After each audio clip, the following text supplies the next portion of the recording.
me welcome everyone to our last Great New Books in the Humanities book launch of this academic year. I'm Jane Tylis. I'm delighted to be sitting at the table with Richard Sieburth, professor of French and Comparative Literature here at NYU, and the translator, the marvelous translator of the book that we are celebrating tonight, Louise Labé's Love Sonnets and Elegies. I don't think Richard really needs an introduction. I will say that, as I'm sure everyone in this room knows, he is certainly one of the most distinguished translators at this moment in time, translating from German and French into English. His many translations include works by Gaudelin, by Walter Benjamin, Michel Lehr, Michael Palmer into French, Henri Michaud, Marie Sèvres, Gershom Scholem, and I can go on, but I will just mention very quickly that Maurice Sèvres and Nostradamus and Louise Labé form a kind of French Renaissance trilogy. And again, it's a real delight to be here with him tonight to talk about the latest entrance in this trilogy, which of course is Louise Labé. Richard's going to start off by talking about Labé and reading a few of his translations. And I just want to say that one of the ideas for tonight's presentation was originally to have Professor Uli Baer with us. Uli was called away at the last minute by our provost. Uli, as you know, is a vice provost, and so when the provost can't go somewhere, he calls on a vice provost to attend in his stead, and that's where Uli is tonight. I think he's in Atlanta. But he sends his best wishes, and we would have had our own trilogy were he here, with, I think, a nice triangulation between not two women, and I'll be talking about the second woman writer from the Renaissance in a second, but three poetic figures, the third being Rainer Maria Rilke, about whom Uli, in fact, talked last week, his new book, The Rilke Alphabet, recently being translated and published by Fordham University Press. What makes Rilke an interesting figure, and a figure who will only be invoked very briefly in what would have been our constellation for tonight, is that Rilke, in the notebooks of Malta Lurid Brigas, creates a kind of interesting genealogy of women's lyric, in which Sappho is the great mother, the kind of great primeval women's poet, of course, and then Rilke goes on to mention women who, at that point in time, were not particularly well known as great lyric writers. We're talking about the year 1910, over a century ago. And two of the great women lyric poets that he talks about quite a bit, basically in the same breath as Sappho, are Louise Labé and one of the Renaissance women poets that I've recently translated, Gaspara Stampa. Gaspara Stampa's Rime came out in 1554. Louise Labé's Sonnets came out in 1555. Richard and I have both noted in reading each other's translations what we call uncanny doublings, uncanny echoes between these two women, and certainly Rilke himself picked these echoes up. So even though Richard's book is really the focus of our discussion tonight, after a certain point we will start to come at you with a bit of a diptych, in which we'll be presenting for you as a kind of detective case poems by both of these women, not just by Louise Labé, to get your input as to whether or not it might have been possible that Louise Labé, writing in Lyon in 1554 and 1555, a very heavily Italian-inflected city, it turns out, might perhaps just have seen the Rime of Gaspara Stampa, which would have been published in Venice in October of 1554. It's a short turnaround. We realize this. It's about 8 months. But again, as a tantalizing, tempting proposition, it's just something that we'll be putting out to you this evening. So without further ado, Richard Sieburth. Yeah, well, Uli has in his book, which is the alphabetical Rilke, the letter S is for Stampa, and he writes, S stands for Stampa, the saint, and for suffering and sublimation. And we're wondering whether those four Rilkean S's or Uli's S's really, Rilke does tend to sanctify the pain and the martyrdom of both of these women poets who managed to so magnificently sublimate their desire into a kind of triumphant abstinence of the sort that Rilke himself was unable to do. And Uli writes the tension between this admiration for these women and his inability to achieve their state of heightened selflessness becomes a major impetus for Rilke's poetry, as in the famous lines from the Duino Elegies: "Have you imagined Gaspara Stampa intensely enough so that any girl deserted by her beloved might be inspired by that fierce example of soaring, objectless love, and might say to herself, perhaps I can be like her." So these two poets for Rilke are really exemplary. This notion of example, that Stampa is a fierce example of soaring or a heightened example. I guess, we're asking, how exemplary are these poets, and to what extent do they present themselves as exemplary of that figure that Rilke calls die Liebende, the woman in love, who for Rilke is almost synonymous with die Verlassene, she who is abandoned, because at least in Rilke's calculus, to be abandoned and to be blessed are one. I think that reading Jane's really magnificent edition of Gaspara Stampa for the other voice in early modern literature, I think that she and I are pretty much on the same page in terms of somewhat resisting Rilke's vocabulary of sanctification and sublimation, by really trying to root these two women poets more specifically in their historical context. And I must say that in part my translations of Labé, though inspired by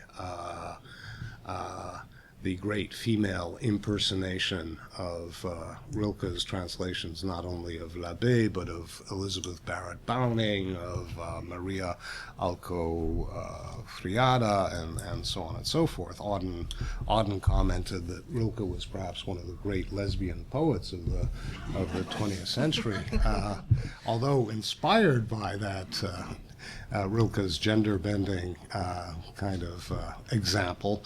I found, at least in my translations, I was really resisting Rilke's translations of Labé at the same time. Labé, for me, who is not this figure who suffers her way into the unbounded, but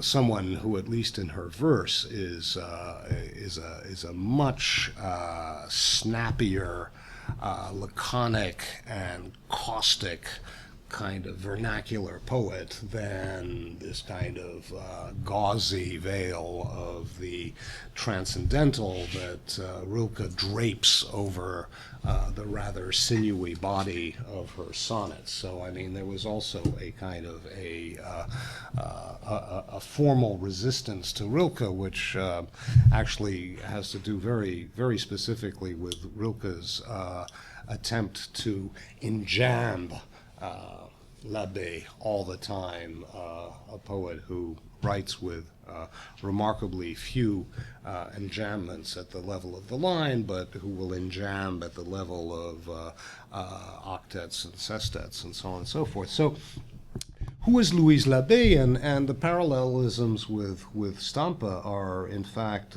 not just chronologically. I mean, they were practically born the same year, and Labé publishing in 55 would have been about 29 or 30 when she publishes. Stampa dies at 31. Her Rimer published posthumously, and her Rimer published posthumously. And published posthumously. But so Labé is generally considered to be one of the major or if not the finest woman poet of the French Renaissance. Not certainly the only one. There is Marguerite de Navarre, the sister of the King François Ier. There's Pernette du Guillet, the supposed muse of Maurice Sèvres, a poet like Labé from the city of Lyon. And it's useful to think about sort of Labé's works were published as Œuvres de Louise Labé lyonnaise. And she's really identified with the city, and to think a little bit about what Lyon in mid-16th century France is, and what Venice is for Stampa. I mean, Lyon is, as you know, situated at the confluence of the Saône and Rhône rivers, and is really a place of confluence where France and Italy come together. Lyon also reaches out to the Netherlands and Germany and Switzerland and the Mediterranean. But it is a center of commerce, a center of the textile and book trade. Its economy is really run by Italian bankers. It is a virtually bilingual city, at least among its literati. Italian editions of Dante and Petrarch and Boccaccio are being produced in the original in Lyon by Labé's publisher, Jean de Tourne. Labé, as we'll see in a moment, writes her very first sonnet in Italian as a kind of an homage to the impact of Italian culture and specifically printing on Lyon, which is really the printing vortex of the French 16th century.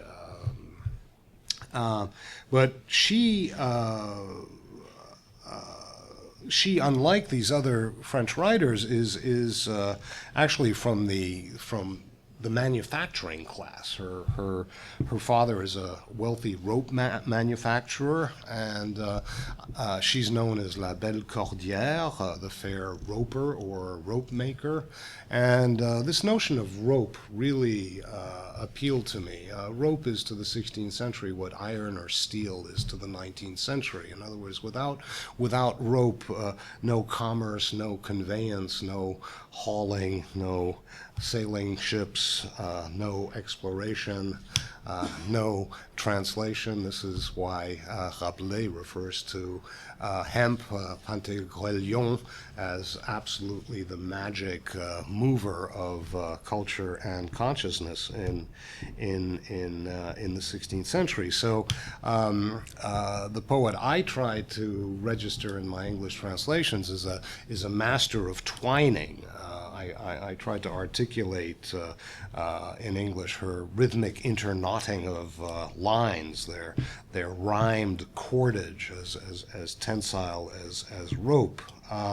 But as the daughter and later wife of a rope maker, La Belle Cordière is definitely someone of an outsider, both as a woman and of someone of, let's say, prosperous working class origins, as opposed to the literati or literate of Lyon, who are nobles or members of the upper bourgeoisie.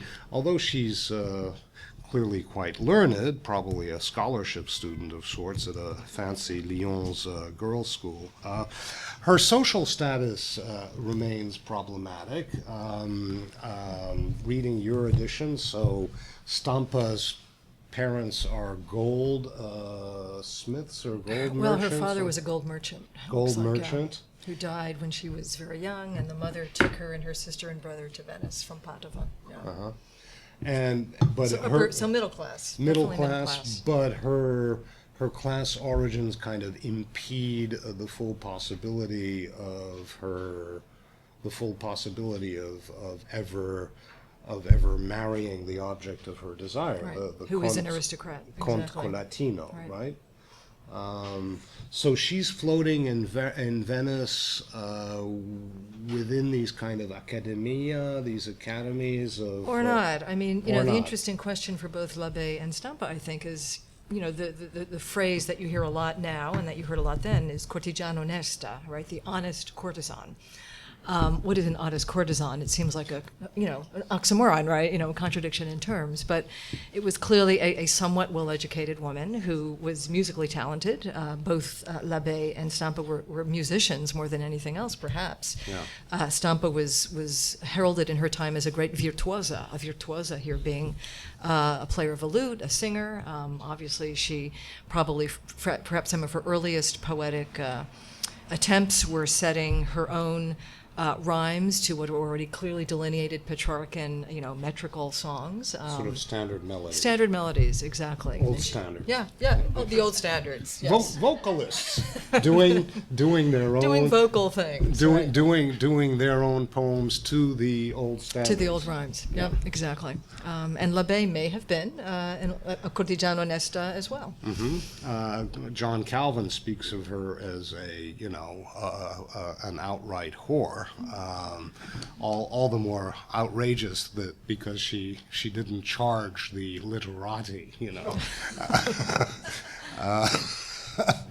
she should have at least, all of this is very speculative, in fact, but two things that really come out is sort of the vocalist basis of both of their poetry as virtuosa, and later, Madame de Stael has a novel about Corinne. Corinna is another often cited with Sappho as an example, and for Madame de Stael, she is the example of the improvisatrice, right? So there's a kind of improvisatory kind of performance within the domain of these kinds of upper-class literate salons, right? That one visits, right. and is it too far to talk about sort of geisha girl kind of possibilities? Sing-song The analogy girls? is made. Sing-song girls, I mean, which is absolutely not to, both of these are totally major poets in their own right. What's interesting is that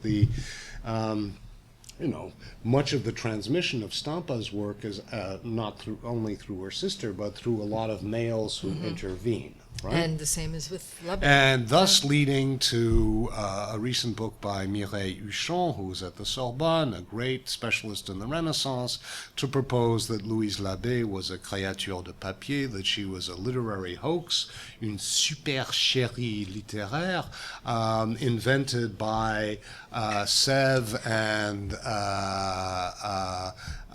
and his coterie of male poets, essentially writing in drag to create a Leonese poet that could hold the candle up to the great Italian women poets. Vittoria Colonna, who's the best-selling woman poet of the century, Roman aristocrat, nothing scabrous there. Tulla d'Aragona, who was a cortigiano onesta. Cortigiano onesta, Gaspara Stampa, and then even more sulphurously Veronica Franco, right? So Lyon, in competition with Italy, needed its own Lyonnaise version of these remarkable Italian poets, and it was the very Italophile Sèvres, together with his connections in Venice, Hortensio Lando, who turns up on both sides here. Makes it very, very, very, very mysterious, and in a way, it's sort of, for a kind of queering of Labé, it's actually not uninteresting to imagine her as a made-up, invented poet, the product of these collective male fantasies of what a modern Sappho might be. But in the process of translating her, and there's no form of closer reading than translation. You're almost like a connoisseur of paintings, looking at her every little daub of punctuation, or her every little kind of rhythmic stroke of brush. I am convinced that these poems were written by a single person, and probably very likely a woman, and I don't see any other candidate out there than La Belle Cordière. But either way, I don't think any of these issues of authorship have surrounded the Italian women poets, have I they? don't think so. I think there has been, corroborating evidence that they really existed. Yeah. And really wrote these poems. That said, just a few years before I did my translation of Stampa, an Italian scholar found out that at least one of the poems that was printed in the 1554 Rime was in fact not Stampa's. It was the poem by a guy who had already been dead for 20 years, Francesco Berni, right? I mean, it was just part of the papers that Stampa had left behind her when she suddenly died, and her sister picked them up and brought them to the press. But no, her identity itself, did she write these poems, has never been contested. But there's all this circulation of textual capital that Right. goes on in the Renaissance, and our kind of contemporary notions of authorship maybe need to be readjusted. Absolutely. In terms of this economy of exchange.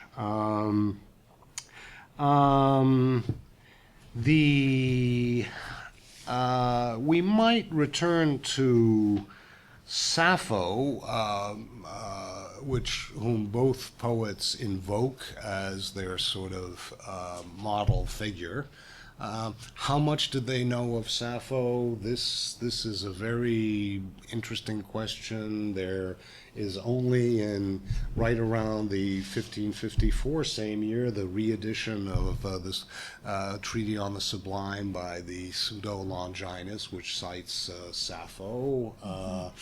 There are some fragments that are coming into being. The Sappho, I'm convinced, is primarily that of Ovid's Heroides, or Heroines, that has a long letter written by Sappho. But nonetheless, there was a need within the literary field for a Sappho.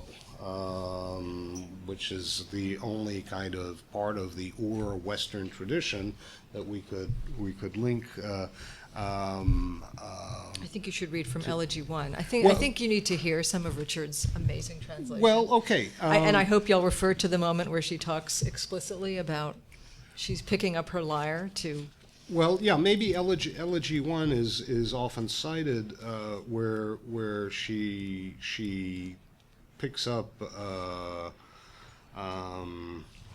She speaks about when love, conqueror of gods and men, first caused my heart to burst into flames, then cruelly spread his raging fire to my blood, my bones, my mind, my core. Back then I still lacked the strength to lament my anguish and my woes. Phoebus Apollo, lover of laurels, had yet to permit me the gift of verse. But now his divine frenzy has filled my breast with fervor and made me bold. He inspires me to sing, not of Jupiter's thunderbolts, epic, nor of those scientific verse, nor of those cruel wars that Mars afflicts on the world at whim, epic. He has granted me the lyre that used to sing of lesbian love in days of old, and so shall it mourn for mine. De chanter de l'amour lesbienne, which, I decided to go for a strong translation of that, although it means really, Sappho's songs from the Isle of Lesbos. So they are both writing in relationship to Sappho. They are also, as we both point out, writing very much within and against the tradition of male male Petrarchan love poetry.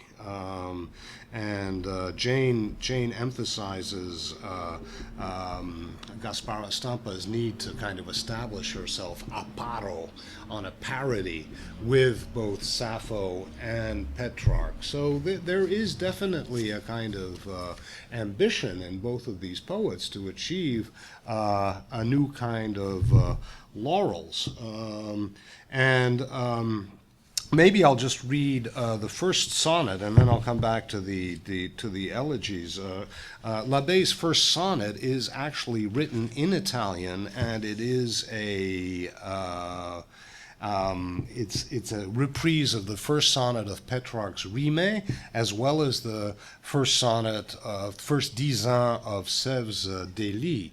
And so just listen to this in relationship. We won't read it in Italian, but actually this edition is bilingual. Not Ulysses nor any craftier man at the sight of your oh so godly face, so full of honor and respect and grace, could have predicted what a wreck I am. And this is the moment of inamorimento, the coup de foudre, the love at first sight, in which literally eros, love, drives through your eyes, very often in the shape of a basilisk or a fiery snake, and imprints the image of the beloved in your heart, that then when you look in your heart, you are looking at this kind of image that love has, and then looking back at the beloved, you are reprojecting the spiriti that have been sort of implanted there. Love, your eyes drove through me like a blade, piercing my startled heart in one fell deed, and there you settle down, there you feed, but you alone can heal the wound you made. How cruel a thing is fate, how inhumane. Here I am, recovering from a scorpion's bite, asking its venom to make me well again. Love, rid me of everything I sorely dread, but don't erase that ache I so desire. Without this lack, I might as well be dead. And in my English, I went through this is a kind of a loose translation of the Italian, che mancar non potrà ch'io non mi muoia, and I keyed into that mancar, which I hear the term, behind which I hear this term, il mancamento, which is a term coined by Leone de Breo, this mancamento, this manque, this lack that is the very motor of desire. And Leone de Breo is and I'm wondering whether he circulates through Stampa. He's the author of the Dialogues of Love, which Labé could have read in Italian, or it's in its recent French translation by Pontus de Tillard, and he's better known as Judah Leon Abravanel.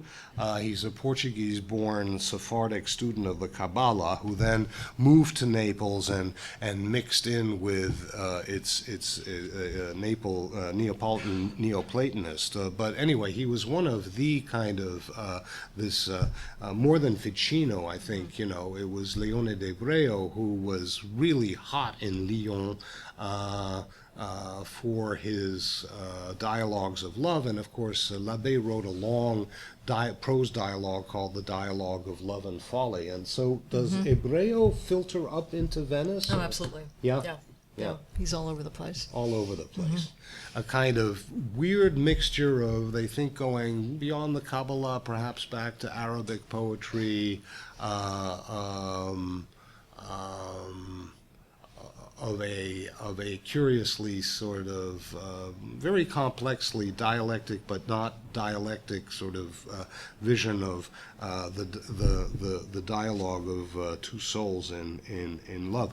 But I think for me the Labé that mattered is less this Labé who writes in Italian, who's trying to, or is writing against Petrarch and trying to find, as a lot of feminist scholarship is underscored, and I'm sure the same is for Stampa, to find a female position within the Petrarchan tradition. right? Which is to speak from the position of the subject of the desire, not merely the imagined object of desire, and especially to speak of the beloved not as this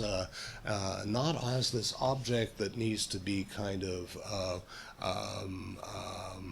protected from the world in this kind of sacred space, sacred fetishized space, but to speak of the beloved in all of, in this case, his flaws, right?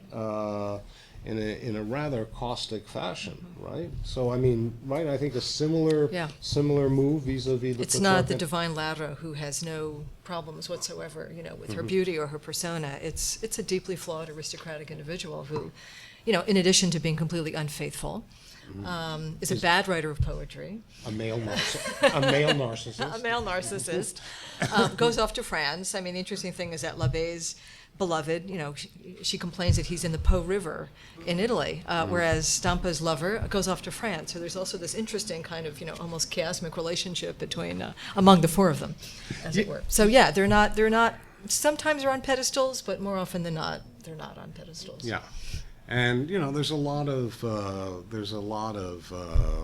sort of belated Schadenfreude in sort of taking apart the image of the beloved, which you really don't see in the Petrarchan tradition. You may see it in Shakespeare's Dark Lady, but the place that that Labé is coming out of is actually more than Petrarch.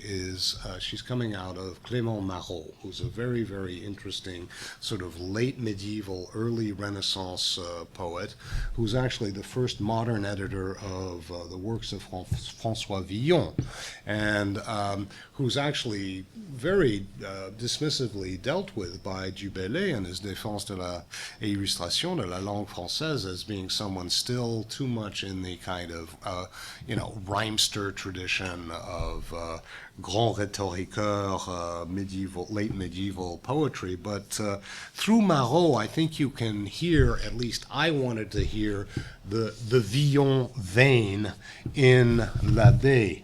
And this is a little bit, this is a much more vernacular tradition. Remember, the school of Sèvres in Lyon, they're still writing in Neo-Latin, they're writing in Italian, they're writing in Neo-Greek, and Labé is a real breakthrough to la langue vulgaire. And I don't know whether in Stampa's case there's this similar, and I'm very interested in sort of this relationship of women's writing to the vernacular, whether it be in Heian, Japan, and so on and so forth. But whether Stampa also kind of falls into sort of this linking. There's the erudite neo-humanist verse in Neo-Latin or Neo-Greek, and then there's the vernacular, which is also tied a bit to song, right?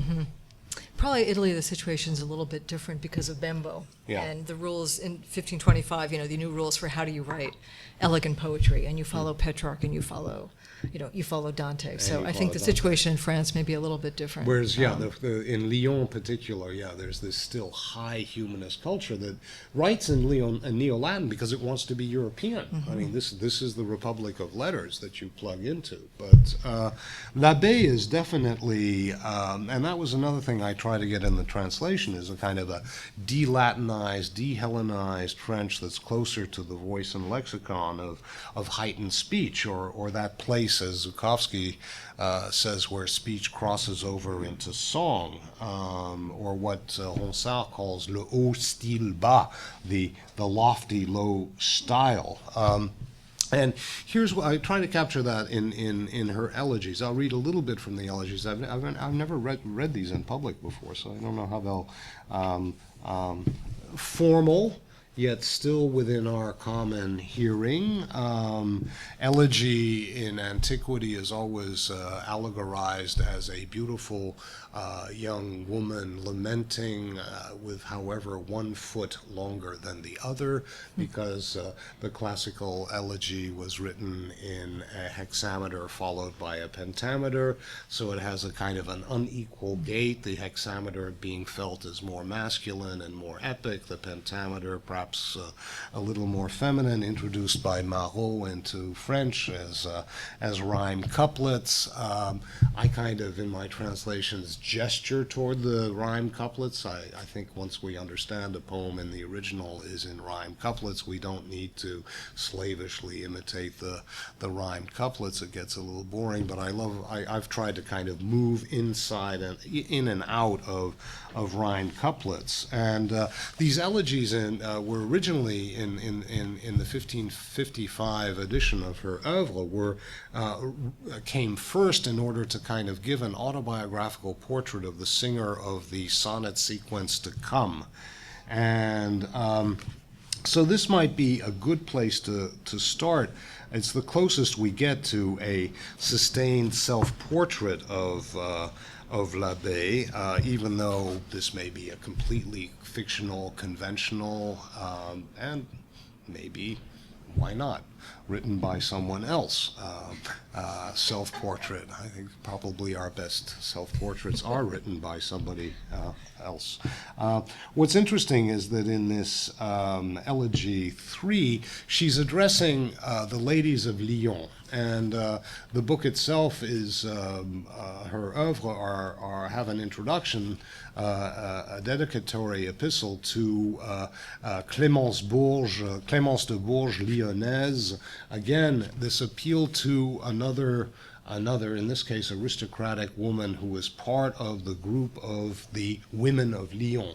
And we were talking about this a little bit, is that part of what these Renaissance women poets have to do is sort of invent their new audience, and to invent a kind of a new public sphere for their poetry, right? And in Labé, it's very, very explicitly, I am now writing to you, women of Lyon, and you know, either follow or don't follow my example, but I may be a cautionary tale to you, but it's really important that you listen to me and that everybody begin to accede to the sphere of literature. And in Stampa, would you have a similar kind of? I mean, in Lyon, it's really articulated in terms of sort of early modern feminist kind of climate. Right. I think that with one big difference between the two is just the number of Stampa's poems. She's got 310 poems, most of which are sonnets. 200 of them are actually written to her aristocratic lover. This is the bad poet, Colaltino. Another 50 or 60 or so are actually targeted to individual members of the Society of Venice. So, you know, some of them are high-class women, others are members of the publishing industry. She also has a couple of sonnets to the King of France and to his wife. So she is definitely reaching out beyond her own social class, let's say, to target these poems. Most of the people within Venice, but then she's got this, you know, Henry actually came into Venice at one point, and so she got to meet with him. You know, there are accounts that she spent the night with him, and that this poem is a result of that night together, you know, who knows. But he just wanted to hear her song, probably. So there really is an attempt to reach out, I think, beyond her social class to the women of Venice, to the men of Venice, and obviously, you know, all the way to the King of France. But the question of address, whoever the addressees, is absolutely crucial. Oh, it is crucial. In the sense that the subject constitutes itself through its address. And at least in Labé, there's an attempt to kind of move towards a sort of communitarian address to the ladies of Lyon. So I'm going to read a little bit from Elegy 3, kind of world premiere here. See if you can hear the voice that I'm trying to get in these kind of elusive couplets. When you come to read, O ladies of Lyon, my writings, filled with love's discord, when you hear me sing in heartbroken tones of my trials, troubles, tears, and woes, please don't condemn me as naive or the foolish errors, Petrarch, of my youth, if errors they be. For who can claim their virtues truly free from stain? I'll jump to the bottom. this page. If you see any shortcomings in me, blame love. Eros. He alone did this to me. He caught me in his snares, young and green, when I was still training body and mind to execute numberless nimble feats, which he quickly showed a waste of time. Eager to master the art of needlecraft, I had decided to eclipse the fame of Arachne, who, more cunning than wise, dared rival what Pallas had devised. You should have seen me in the lists, jousting away, with my lance held high, dutifully unhorsing all who rode by, spurring on and wheeling my glorious steed. You'd have taken me for Bradamante, or Roger's sister, or the great Marfise. These are all heroines of Ariosto. So what? Love could not abide the sight of a heart so besotted with Mars and books. To show me this wasn't worth my while, he addressed me as follows, with a smile. So you really think, O Lady of Lyons, you can flee my flame of your own accord? You'll never manage. I've subdued the gods in hell below, in the seas and the skies. This is the same power I exercise over mortals. I force them to understand there is nothing that can escape my hand. The stronger they stand, the sooner I strike. You have not been ashamed to defy me, mad about Mars, on whomso you rely. Now let's see if you're able to persist in his pursuit. Let's see if you resist. So the god Eros, who is, or Cupid, who's not just one of these cute little Renaissance, putti, who's a real god of war, proceeds to, rape her, basically, in her she-male martial shield, having played at war and at books, and this is what follows in the present tense. The breach once made, love drives in, and first thing deprives me of rest. At my wit's end, knowing no redress, he won't let me eat or drink or sleep. Sunshine or shade, I no longer care. Deep inside, all I feel is love and fire, and go about disguised, a stranger, a figure I barely recognized. I hadn't seen 16 winters pass when I found myself in this awful plight. And here it is, the 13th summer since love stunned me to the core. She's 29. Time brings an end to lofty pyramids. Time dries up every fountain's mist. It does not spare the Colosseum's pride. It robs the grandest cities of their life.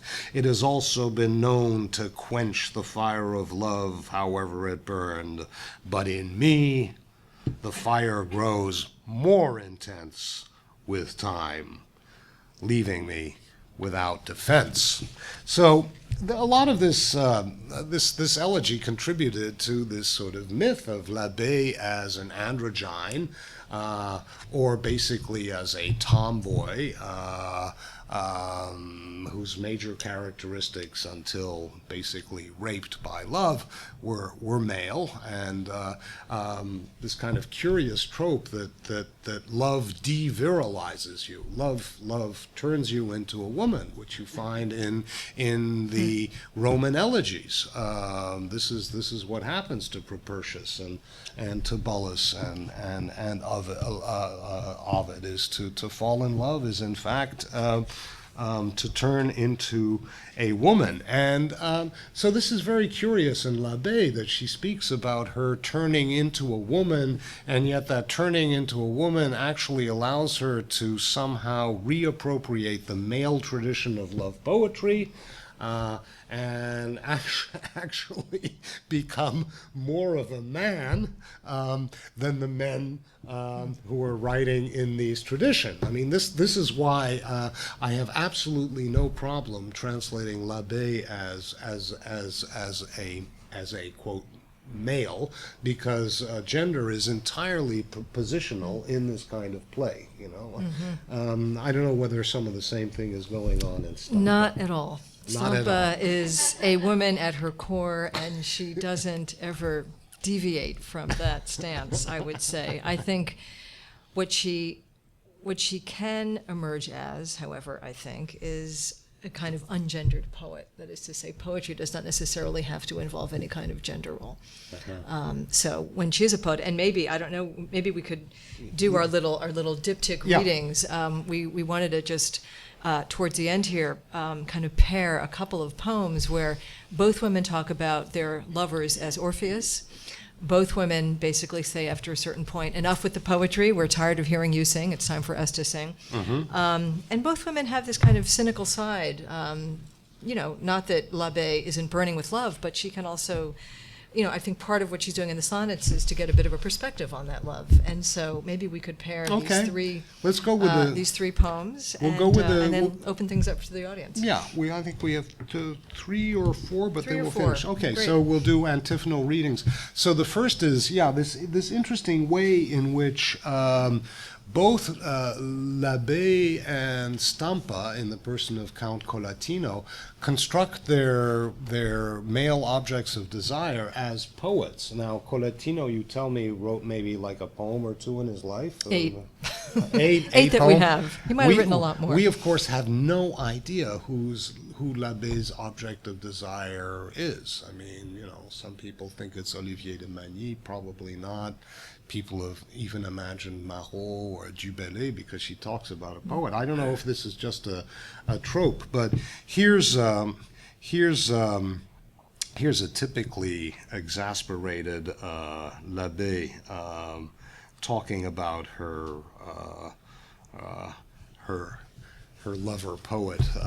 When I see your blonde head so crowned with laurels, drawing such sad strains from your lute as could easily constrain tree or rock to follow you, Orpheus, so renowned that with endless virtues you redound, assured of fame and great survival, eclipsing the praise of any rival, then my heart indignantly resounds. With all these qualities people so admire, with all this esteem you have so acquired, why can't you also be moved to love? Given everything you do so right, and finally taking pity on my plight, why not include me in all the above?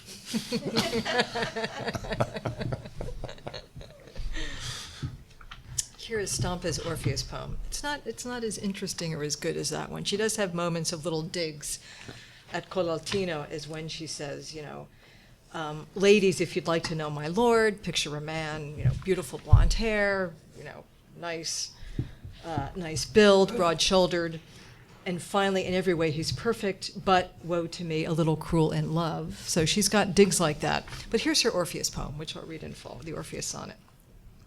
Whoever doesn't know how sweet it is to lose one's heart, how sweet to forget all torment, how sweet to have all desires calm so that the soul no longer cares about itself, let him come for the rare occasion of hearing you count a single time, for your singing sweetens heaven and earth and everything that nature's fashioned. At the sound of your amorous accents, he'll see the air turn serene and the storms, the waves and winds arrested in their pride.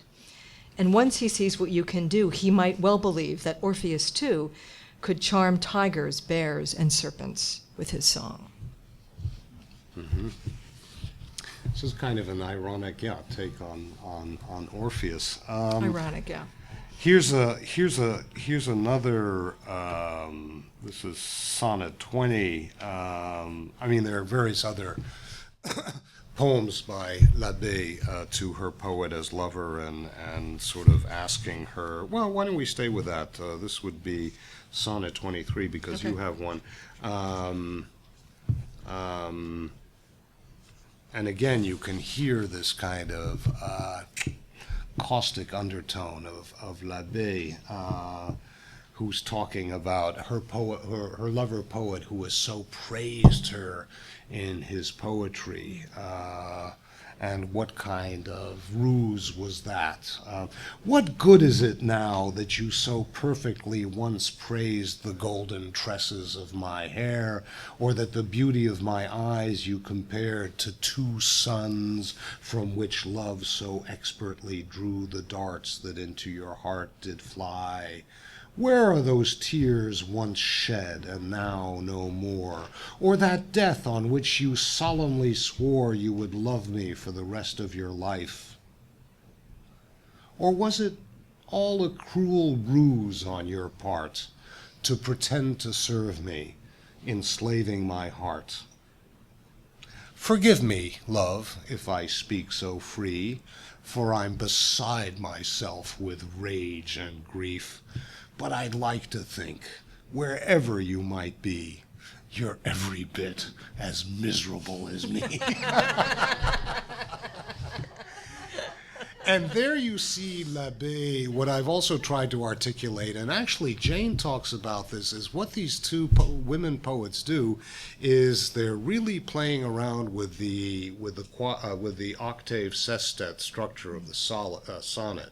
The poem I just read, the two first quatrains, are complete pastiches of Petrarchan sort of love poetry, and then in the two tercets there comes in the soul music, or there comes in a voice like that of Bonnie Raitt or something like that. No, seriously. And I've really tried to work kind of the formal pastiche relationship of the quatrains to bam, how she really hits you with the tercets. Right? That's great. There's a better bam in the one you just read than the one I'm going to read. But what I love is that they both start in the same way. What good is it now? In Labé, and Stampa said, what use is it now, Lord? So here's the Stampa.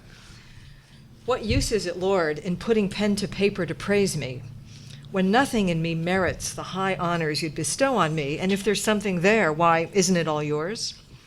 Love keeps his glorious emblems within your gorgeous eyes, ivory teeth, ruddy cheeks, where he rules for you and triumphs over me.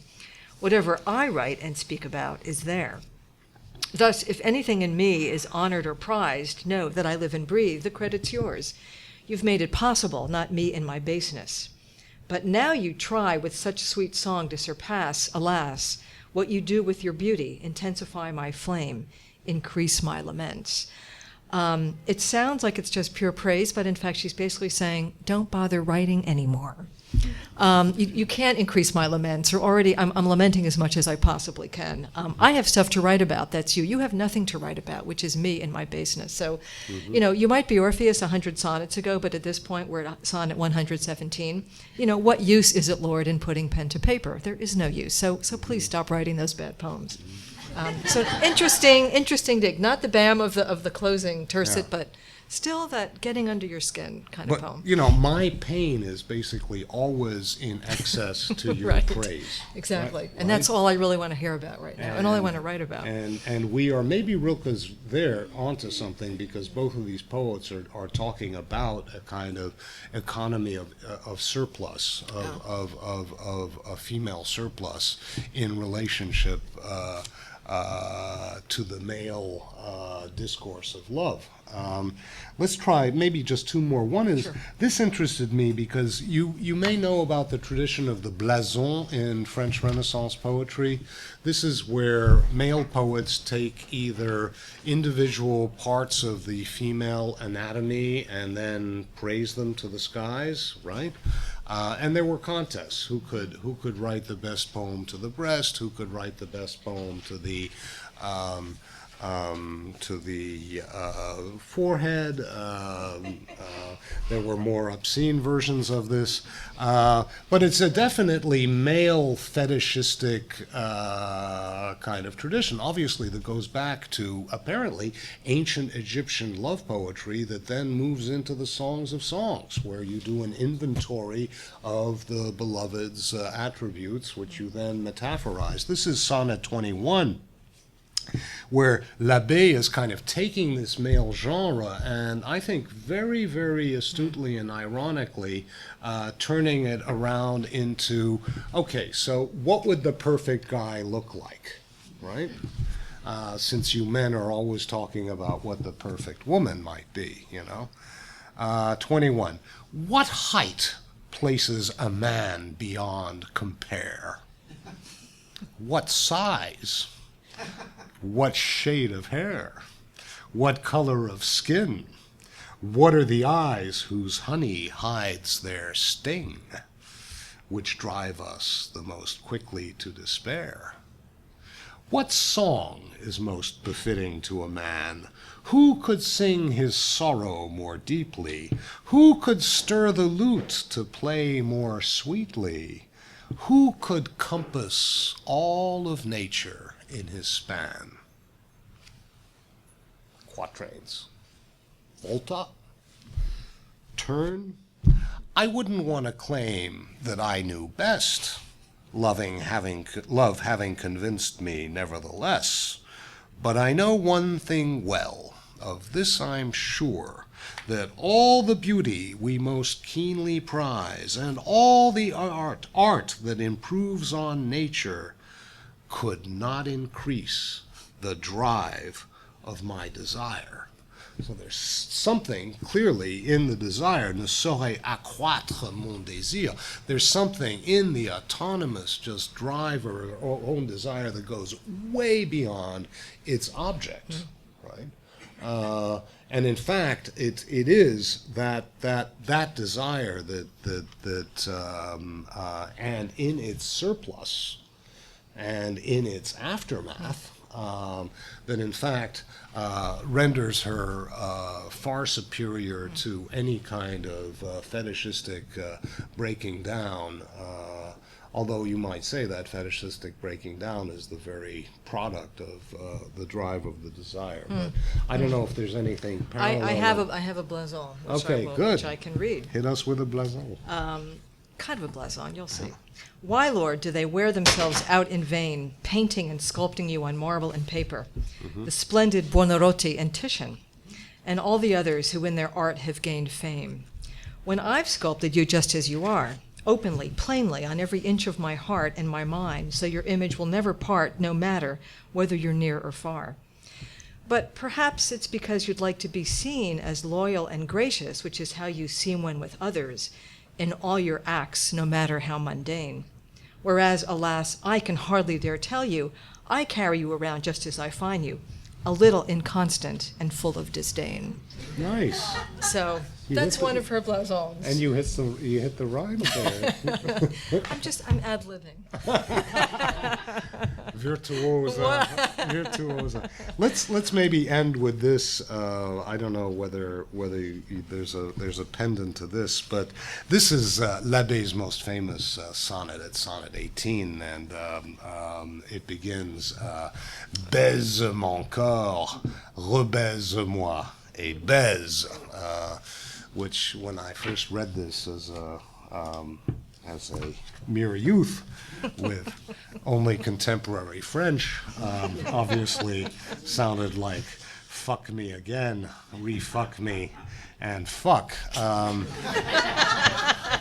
Unfortunately, baiser is a transitive verb in the Renaissance merely means to kiss. And actually, on an online review of this book already, somebody, I learned this, cited Nick Cave in his song Green Eyes, which begins, quite literally, kiss me again, re-kiss me, and kiss. So This is taken from Catullus 5, a very famous Catullus piece that speaks of, give me 100 kisses, no, 1,000 kisses, no, many more kisses, and a very famous poem, beautiful translations into English by Ben Johnson and Richard Crashaw. And this is how I have translated it. Again, less than literally, because I want to work with the unit of the line. Rilke translates this in immediately in jams. Actually, where is the Rilke there? Because do I have? Just so you feel this, what I have against enjambment. Küss mich noch einmal, küss mich wieder, küsse enjambment mich ohne Ende, right? And he does this all the time, and my Oulipian constraint was really to stay with the unit of the line in Labé. So this is the mirror image, actually, of baise mon corps, rebaise moi, et baise turns into kiss me, re-kiss me, and kiss me again. Exactly, flipping it over, opposite. Okay, kiss me, re-kiss me, and kiss me again. Give me one of your most delicious kisses, a kiss in excess of my fondest wishes. I'll repay you for more scalding than you spend. You complain? Well, let me ease your pain by giving you 10 more honeyed kisses. And as kiss with kiss so happily mixes, let's ease back into our shared joy again. Volta. Then a double life to each shall ensue. Each shall live, you and me and you. Love. Something crazy comes to mind. I can't bear living on my best behavior, and there's no joy I could truly savor unless aroused to leave myself behind. Si hors de moi ne fait quelque saillie. This need to sally outside of yourself, but which at the period also has a very, very sexual sense related to orgasm, closes this poem. So that's Labé. Those 14 kisses that she offers are the 14 lines of her sonnet, and that's pretty hot, especially if you're misreading it as a teenager.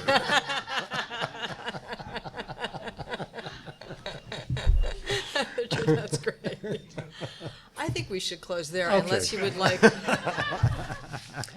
you would like, just to give you a taste, that Stampa, after she's jilted by her count, laments for a long time, but then she moves on. So To Mr. I'll Zen. close with her moving on poem, and then we'd love questions and more wine. Sonnet 206, so we're 2/3 through her canzoniere. Love has fashioned me so I live in flame. I'm some new salamander in the world, and like the animal who also loves and dies in one and the same place, the phoenix, no less strange.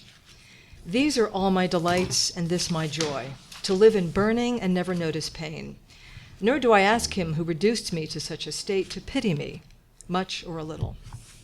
Hardly was that first passion spent when love lit another, and what I've sensed thus far suggests this one's more alive, more forceful.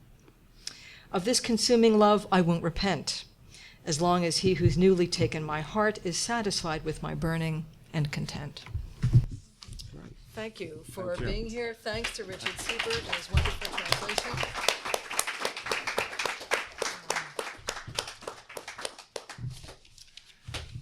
Any questions, Carl?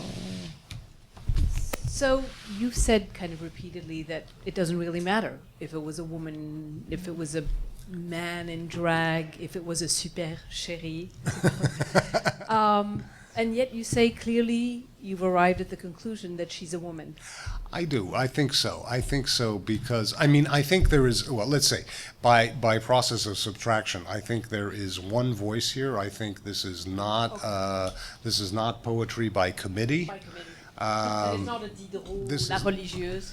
No, well, it could Could it be. be a Or there's the case of Les Lettres Portugaises, which was right. long thought to be written by a woman that Rilke translates, which was then reattributed to a man. But I start with, actually, there is a singularity of voice, and then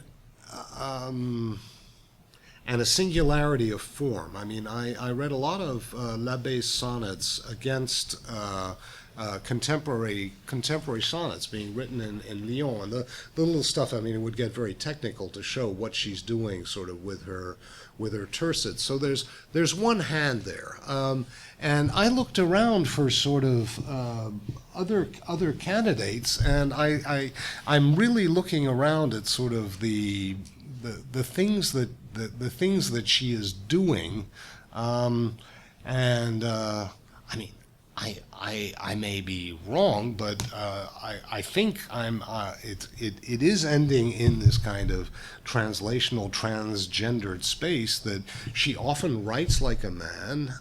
She writes like a man writing like a woman. She writes like a woman writing like a man writing like a woman. I mean, but What it does all. that mean? Well, I'm talking positionally within the gender, I don't want to be an essentialist here, but I mean within the gender positionalities of the love poetry of this day. And so in the end, yeah, after publishing this, I sent this to François Rigolo, emeritus of Princeton, who's like one of the great Labé experts, and sort of we had not been in correspondence about what he thought about the Huchon thing, and he says, absolutely, this is, Louise Labé was a woman and is a single author, and Huchon's. But, this was really, really a big deal in France. I mean, Marc Fumaroli of the Académie Française writes in a review of Huchon's book in Le Monde, exit Louise Labé. Like, she's done. Get off the stage. I mean, and this is your major, founder of a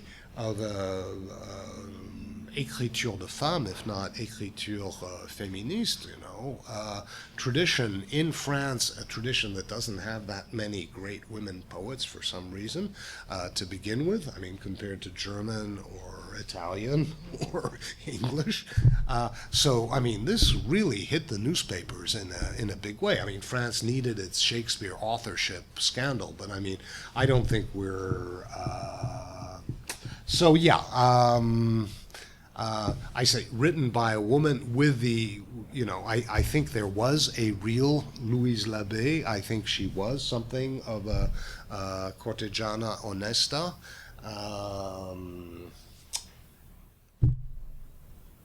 But I don't want to essentialize this as a woman's voice, because what I love about it, and what actually gives me the courage to kind of ventriloquize her, is that I feel, quote, all these kind of male and female crosswinds going on at the same time, which actually you could probably already find in the troubadour tradition and in the Dolce Stil Novisti and Petrarchan tradition, but that just kind of come out in a different way here. Right. Right?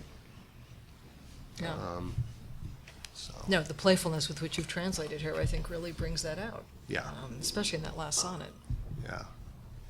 I wanted a playful.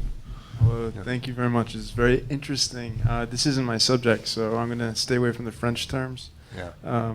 But I'm interested in when you said about the Republic of Letters, it made me think of the political context and what happens to women's bodies in poetry in the form of allegory. Mm-hmm. I'm wondering, is there a political context? Is there a female political voice, and what happens to the body in that voice, if that even comes up in the aristocratic writings and love poetry? Boy,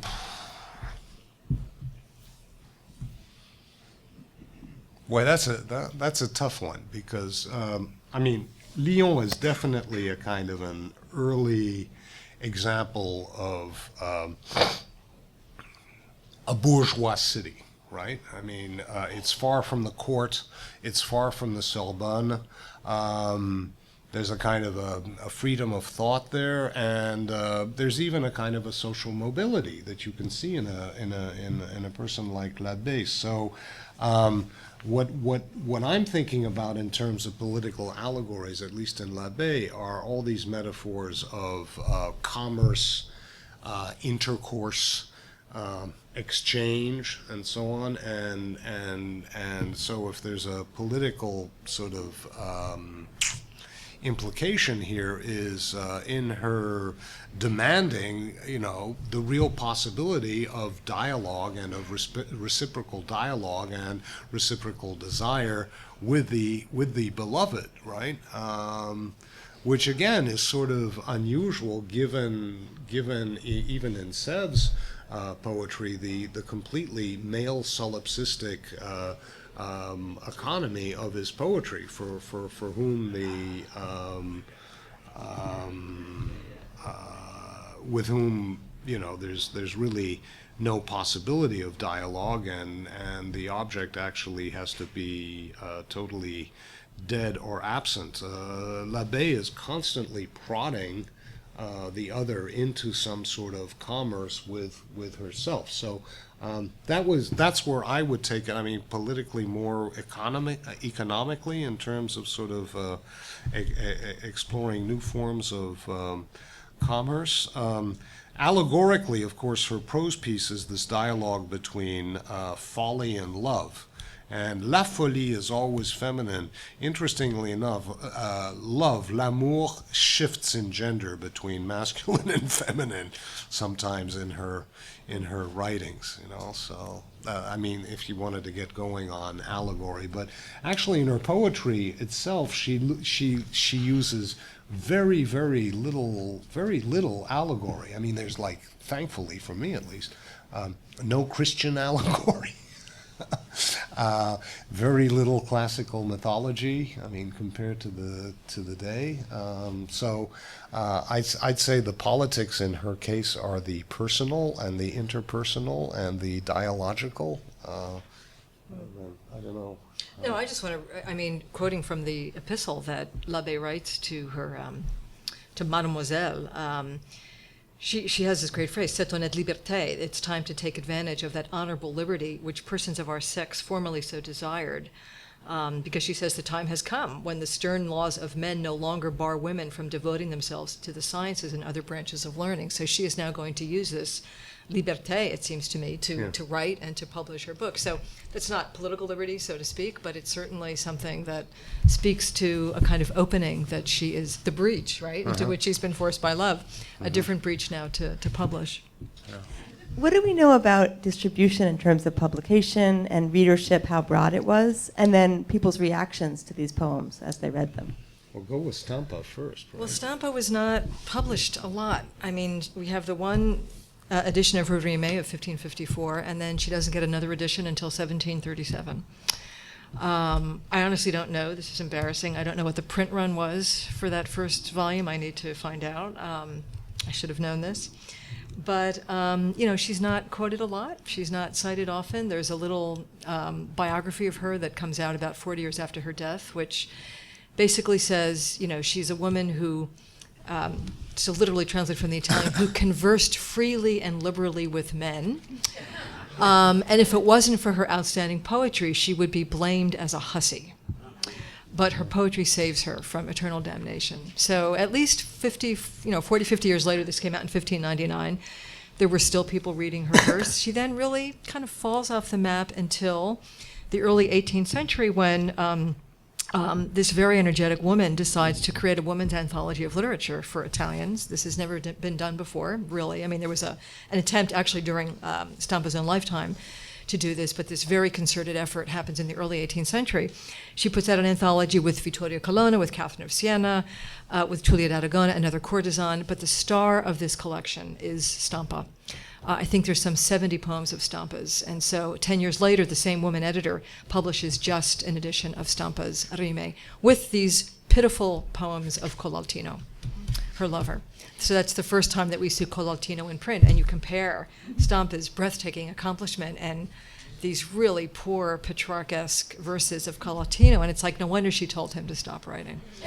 So, that's the Stampa story. And, no, but the Labé story is pretty much the same. They're like two editions, 50, 55, 50, 56, and then nothing again until 1762, Okay, so 18th roughly- century. And then it kind of drops away until she's rediscovered by Marceline Desbordes-Valmore, one of the few major 19th century women poets, much admired by Rimbaud and Verlaine. And Sainte-Beuve, and then, Rilke, certainly his Multilaureats Brigge, 1917 translation. So there's a similar dip. Actually, she doesn't go so totally she doesn't disappear as completely as the most famous poet of Lyon of the period, Maurice Sèvres, who just like gets wiped out by the Pléiade completely and doesn't really emerge until the 1920s. So, Voltaire knows about Labé, more about her prose piece, which had been adapted by La Fontaine. But there's this kind of during the French Revolution, there, according to the Almanach de Lyon, there's a Bataillon de la Belle Cordière that celebrates her revolutionary memory with a flag featuring her image holding the cap of William Tell, the restorer of Helvetic liberty, on a pike adorned with a ribbon on which the following couplet is inscribed: Tu prédis nos destins, Charlie, belle Cordière. Her name was also Charlie, car pour briser nos fers, tu volas la première. So already in the French Revolution, at least in Lyon, she's recruited to sort of the feminist cause of, being out there. So there's some sort of, that's part of her 18th century resurrection. But in terms of numbers of editions, this is, any historian of the book would probably kill me, but I've noticed studying editions that the poetry, whether it's John Donne, whether it's Louise Labé, whoever it is, tends, whatever the reading population or literacy rate, seems to come out in editions of 500 copies, which is still today the case. This is some sort of, golden measure that poetry equals 500 copies in the 16th century, in the 17th, 18th, or today, right? So I would imagine it's around. Or less, yeah. I would think so too. Yeah, right. So we will consider you all here as representing 500 people.